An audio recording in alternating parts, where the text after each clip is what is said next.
नमस्कार मित्रों, मैं डॉक्टर मनीष राय भोपाल से। यदि आप पाइल्स या बवासीर जैसी बीमारी से ग्रसित हैं और आपको दर्द होता है, आपको गुदाद्वार में सूजन, अंगूर के दाने जैसे मसा यदि निकल गया है, खूनी यदि बवासीर है या बादी बवासीर है, तो आप मेरे से तुरंत संपर्क करें।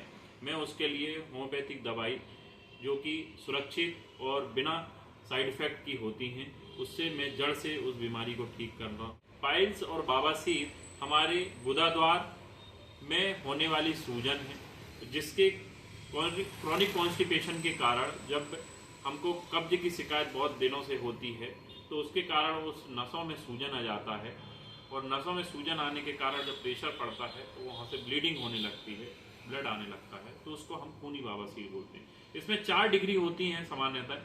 फर्स्ट डिग्री में जो पाइल्स होता है उसमें जलन और जो है हमें दर्द होता है। दूसरे डिग्री जो होता है, सेकंड डिग्री ऑफ पाइल्स जो होता है, उसमें दर्द जलन के साथ में जब हम मोशन के लिए जाते हैं तो उस समय जो है गुदाद्वार में एक अंगूर के दाने के जैसा मसा हमको समझ में आता है, दिखाई देता है या छूने में समझ में आता है। तीसरे डिग्री जो थर्ड डिग्री ऑफ पाइल्स है, उसमें पूरे टाइम जो है वो मसा बाहर रहता है और दर्द और जलन एज इट इज बनी रहती है। और फोर्थ डिग्री जो पाइल्स होता है उसमें जो है वो प्रेशर बढ़ने के कारण नसें वस्ट हो जाती हैं और खून जो है शुरू हो जाता है, जिसको खूनी बवासीर हम कहते हैं। जो ऊपर के 3 डिग्री हैं वो बादी बवासीर कहलाता है और जो 4 डिग्री पहुंच जाता है उसको हम खूनी बवासीर बोलते हैं। आप भी इन सब बीमारी से यदि ग्रसित हैं तो आप मेरे से संपर्क कर सकते हैं। डिस्प्ले में नंबर दिया गया है, उसमें आप संपर्क करके ऑनलाइन कंसल्टेशन भी मिल सकते हैं।